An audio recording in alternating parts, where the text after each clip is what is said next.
We are back after a long time, I guess. It has been a month that I last posted the videos. So, as always, I record 3-4 videos at once and then do not record or post anything for a month. Unfortunately, it is the demon called ADHD. But, okay. So, for week 3, I guess, we are doing grief is like aloe vera. Something that is very crucial to understand about grief is that it is not an isolated incident. It doesn't happen in vacuum. It does not happen as something separate to the rest of life. Like, when people want something and then it does not happen, that does not come to fruition, it is not simply the fact that want has not been fulfilled, but it is also the added grief that now moving on, like I am going to carry forward the fact that what I wanted did not happen.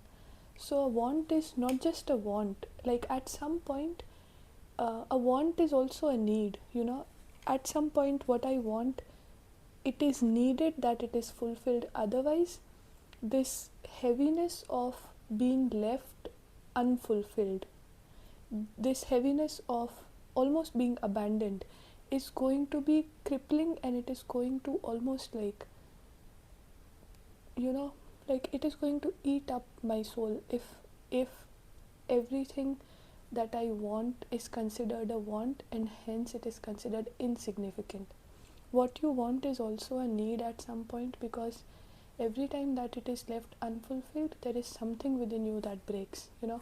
We are going to talk about the indignity of suffering after this, but there's a post by War Paint Journal that goes like, I think what really wears people down isn't failure, it's having to keep recalibrating expectations downward.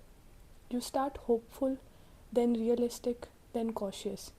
Each adjustment feels sensible in isolation, but over time it shrinks what you allow yourself to want. You don't stop dreaming all at once, you just stop letting yourself expect follow through. So, this is, for example, if I am going through something and okay, something didn't come to pass, I might be like, okay, fine, it is fine, I'll move forward, and then again something does not come to pass, I'll try to move forward again.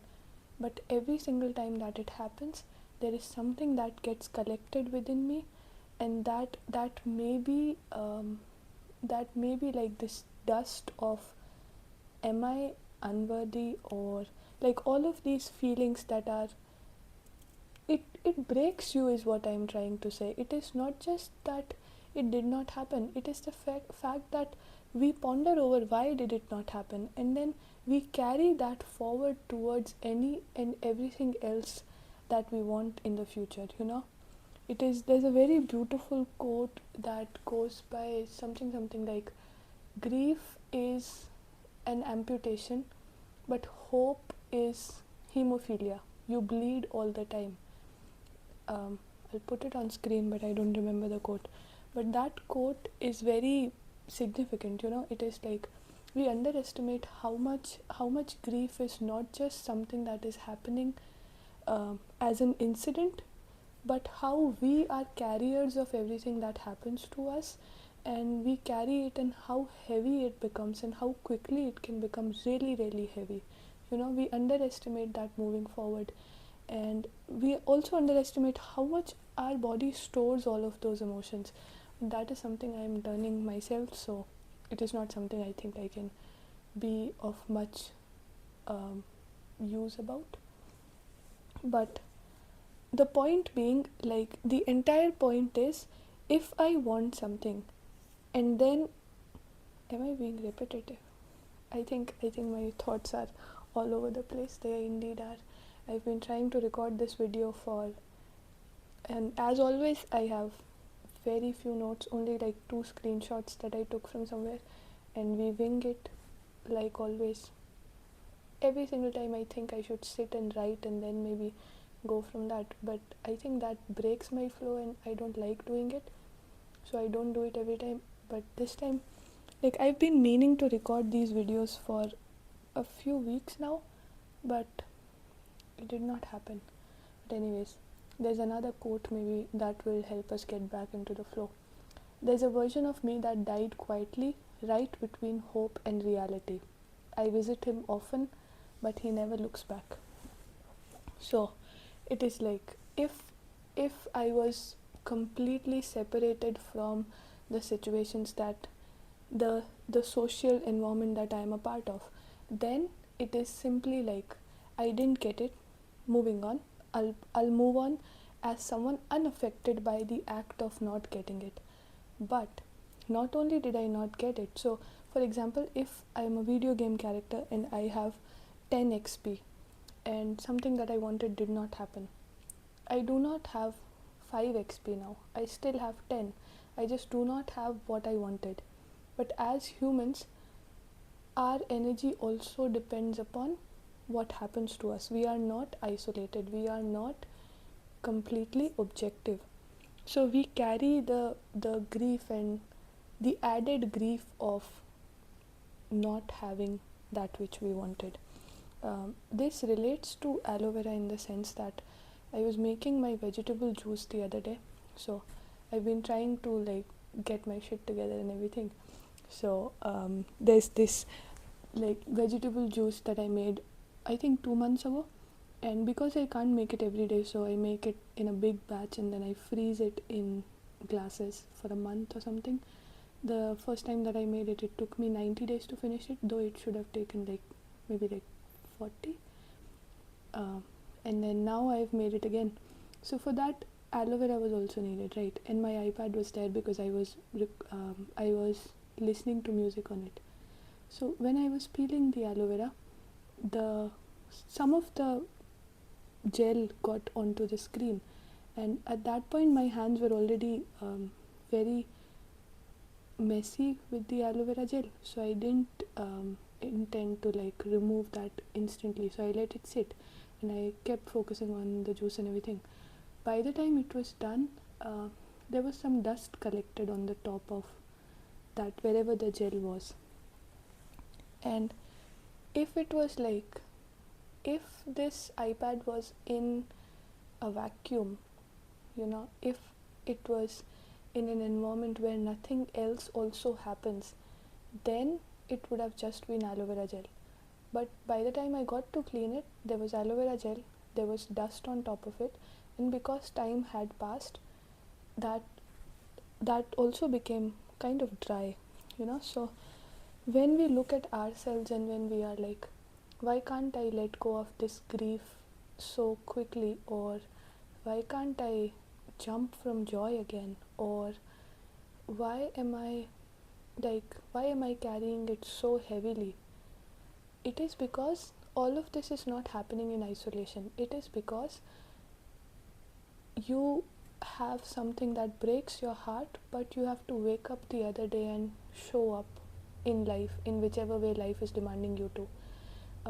And that kind of adds to the grief, it adds layers to it, and then time passes by, so it dries out. So the point of this week's entire thing is that we really, really underestimate how grief plays like such an integrated role in everything else in our life. It is not separate from ourselves. It is not a book report that happens and then we put it in the cupboard. It is like a tattoo, a wound on our hands that we carry, and then we have to perform the daily tasks with the same hands. So the wound kind of gets worse, So when you look at yourselves, or when you look at life and you are like, why am I carrying it so heavily? Why can I not let it go? Also, why can I not think my way through all of this? It is really not fair to think of it like that, because you really cannot intellectualize your way out of feeling these things. But feeling these things is heavy, and it takes time, and more often than not it is a repetitive cycle. You go through the same emotions again and again, so the entire point of this one is you have to be really, really kind to yourself. You really have to understand that all of this is not easy. Cleaning up that dried aloe vera gel mixed with a little bit of dirt, it is not easy, obviously it is possible and it happened, and the screen is clear now, but you are a human, you are more than an iPad screen. You have to take into account things that you didn't even understand would add up. You have to take into account how those things being added to your grief and life happening created even more different aspects of your identity or your life. So all of this is really not one and done, like you can label it separately and it can be. That is not to say it is not possible. It is indeed possible. Every single attempt you make to understand it even a little bit adds to it, and it is important, and that is in the entire point. But also the entire thing might be more difficult than you anticipate, because that is how it is, because it was a difficult thing that happened, because we underestimate it. Sometimes our hands are messy with something else, we are occupied and we are unable to clean it up, and it gets more, and that is okay. You can't be perfect in everything and at all times. There's the point of all of that is you have to, at some point you still have to let it go, right? But then I'm like, this letting go part is the part that I struggle with really, really heavily, because one of the things, there was an incident that happened one day, 2022. Since from 2020 to this, whatever year this is, there's almost like you have lived 100 lifetimes, more than 1,000 probably, but don't remember any of it. It is like, it is almost like time doesn't make sense. Everything is everything. AI is here now.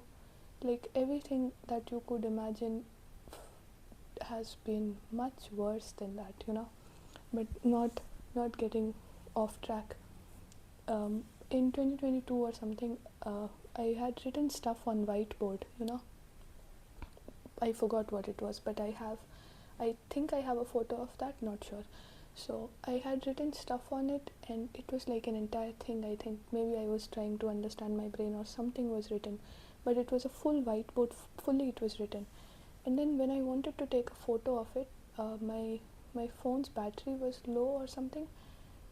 There was a reason I just couldn't take a photo, and I really wanted to take a photo, but then I also had to erase it and write something else, or like do something further in the process.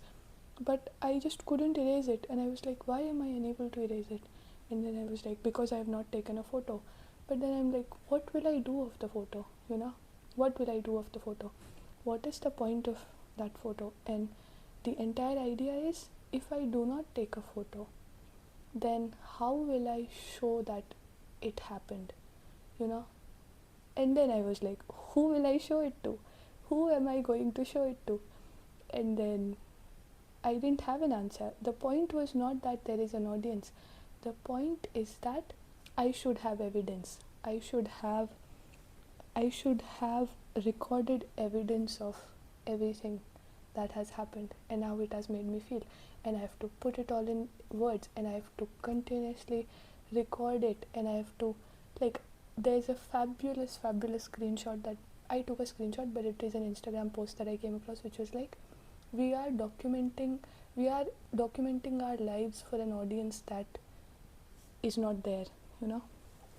So that evidence was needed, not because there is an audience. That evidence was needed because the mere idea that there is not an audience to all of this, the mere idea that all that I went through was for nothing, nobody saw it, the version that I was, the version that I am letting go.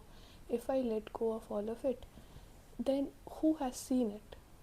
If I become someone who is happy, then I am betraying my grief, because who saw you? What was your point? But I think that is what, this was a big mindfuck in my mind, because I really was not ready to let it go. I was like, one, I didn't ask to go through it.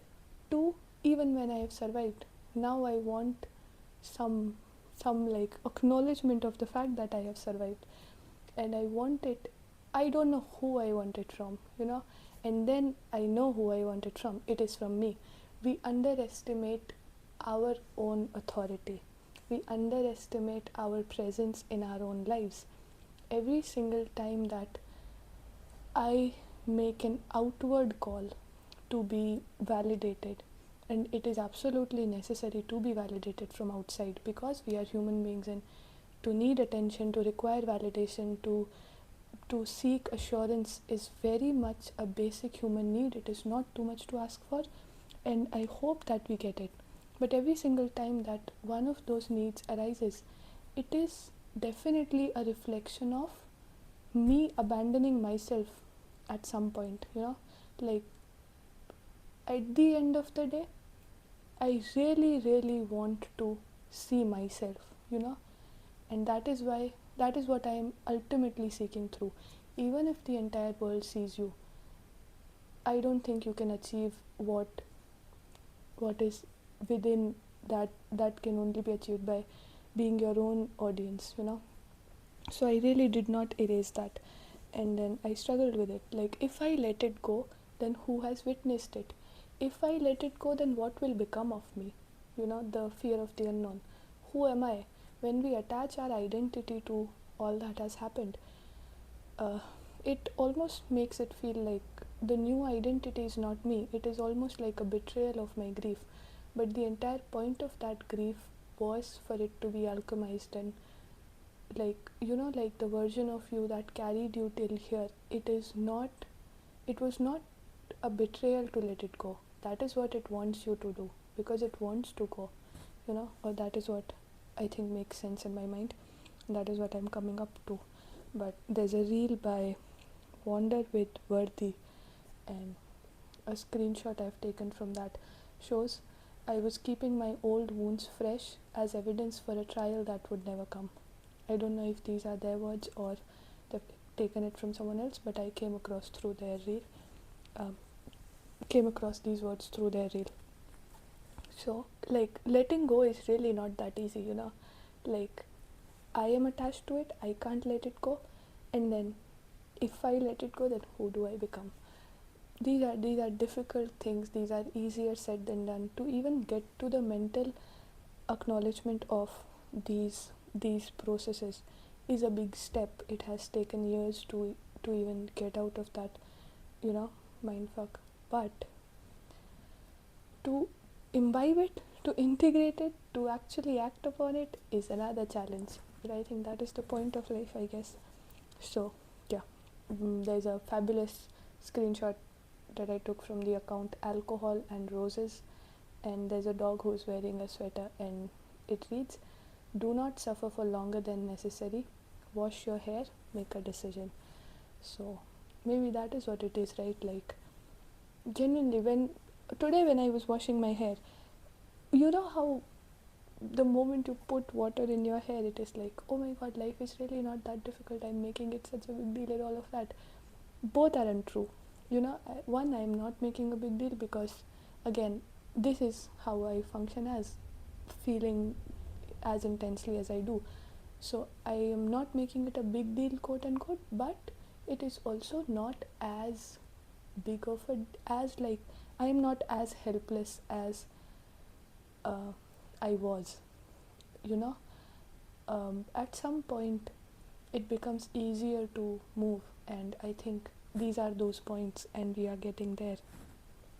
But I'm also grateful for, like, if we are on this line, then I'm grateful for the fact that I have a home where I could come back when I was lost. In 2022, I came back home. Briefly came back home in 2020 also, but properly came back home in 2022 after being away for since like April 2014. So I had got my result that day of UPSC, and I was like, I didn't clear it, obviously, prelims, June 2022. And my dad called me in the evening. He was like, you should book your ticket, come back home for a few days. I was like, no, I want to come back home permanently. Like, I have no plans, don't ask me if it is permanent, temporary, I don't know, I just want to come back home. He's like, obviously. One thing that my parents always told me, especially my dad, was like, I am one call away, one call, no questions asked, just come back home. And I needed that call in June 2022. I was like, I am coming back home. And because it was Bangalore and I had not traveled that much by train, he was like, I wanted to do it because I wanted those 36 hours of not being in Bangalore but also not being home. So I was like, I'll book the train ticket. He was like, no, book the flight ticket like you do. And I was like, no, I'll book the train ticket. And he goes, book the flight ticket, my daughter's meant to fly. And that made me feel so frustrated. I lashed out at him. I was like, you're saying things just to say things. You don't even realize what it is that you're saying. And he started laughing. He goes, you don't know my daughter right now, you're frustrated, So anyways, the point is, I am very lucky that I have had space. I've had my home that I could fall back onto. I have been what they call unemployed for, like, not to make fun of myself, but come on, that is the truth.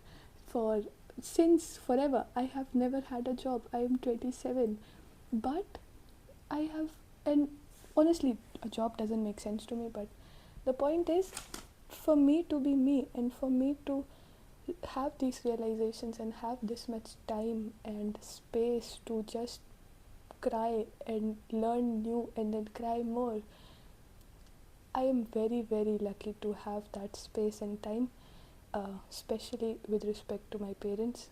So I really hope that these things, the point that I was getting to is, these things are repetitive and these things require multiple repetitions of learning the same thing. It takes years and years to learn even one single thing. So I consider myself lucky that I had that space and that I still have it. I really hope that life is that much kinder to you as well, if not more. And in whatever way that you find space to be kind to yourself, I hope you are, because grief really is like aloe vera. It is sticky, but in some way it is also healthy if we allow it to be. I am not idolizing grief. I am not putting it on a pedestal. I am not saying you have to go through it to become strong. Absolutely not. I kind of hate the idea of the novelty that they provide to grief, but I'm just saying it is possible to get out of it. It is inevitable to be in it, but it is possible. We can do this.